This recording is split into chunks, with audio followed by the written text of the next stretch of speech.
I want to make a shout out to all the haters of religion. You've had your turn to speak, but now it's your turn to listen. I know you're rather a secular society. I know you're rather a little less variety. And that's cool for you, but you seem to be few. Approximately 84% of the world's population still believes in what you say was conceived in their imagination, God. Right throughout history, in virtually every civilization, on every continent and in nearly every nation, the majority of people have believed in a God. From the very start, embedded in the human heart, is an awareness that there must have been an intelligent creator who formed us, that you and I were no mistake. You know what I think? Deep down, past that frustrated frown, is a heart that's so longing for this to be true, that maybe even believes. But a mind poison has been intentionally injected into your arteries, actively suppressing the truth and willing to shout that lie from the roof. Outspoken atheists like Richard Dawkins attack God in such a hateful way. They claim they don't believe in God, but do they? Because it seems to me like they're taking their anger out on God, refusing to accept reality, when in reality, they just seem pretty unhappy. So maybe you're watching this and you support such men. You're concerned with us teaching people that they have worth, that they were placed on this earth by a God who planned their birth. You're wanting us to stop spreading this message of hope that there's more to life than things like smoking dope. Well, what can you offer them? A purposeless life? A sharpened knife? Make yourself happy, even at the expense of others. Survival of the fittest, right? The reality is, moral laws are relative if there is no God to give them.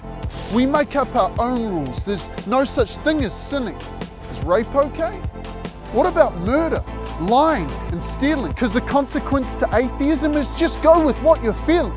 Every individual's the judge of right and wrong, and morality, it's based on their belief. But would you teach that to a serial rapist, murderer, or thief? I mean, think about it. Is this the world in which you want to live?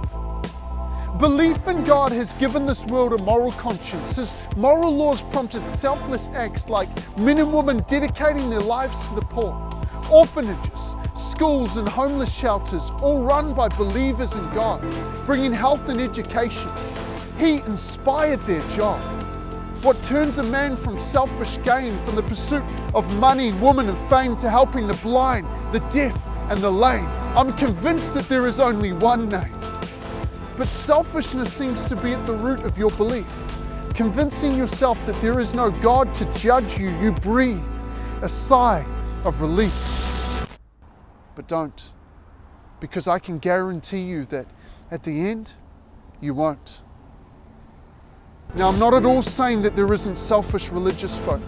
I definitely know there are. I mean, some are deceitful, some are unfair, some are violent, some just don't care. Christians, they're not perfect by far.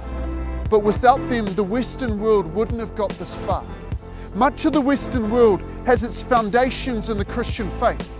Freedom, justice, right and wrong, family, forgiveness, the list goes on. Now, I'm a Christian and I'm a passionate one at that. I believe that the Bible contains fact. I believe in creation. I believe Jesus is the only way and that He came to provide us salvation. But I also believe that this world is broken, and what I see every day often takes my breath away. Youth with no self-worth, struggling with self-harm. I know a 14-year-old girl who would regularly take a knife to her arm. She'd been neglected, used and abused. But when God took hold of her life, she put down that knife and God began to heal her scars, not on her arm, but in her heart.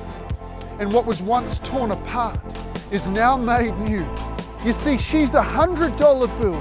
No matter how screwed up her life gets, she never loses her value. As the God of the universe stretched down to her, He's willing to stretch down to you too, but only if you allow Him to. Let go of your arrogance and pride. Don't hide. Acknowledge the truth. Step into the light and let God take hold of your life. So many people find hope and direction in Him. Jesus transforms lives and He brings healing. He gives moral standards and gives us a clear way to follow. He inspires love, and without Him, the life we live would be hollow. So before knocking belief in God, think about it. Are you sure you want a world without it?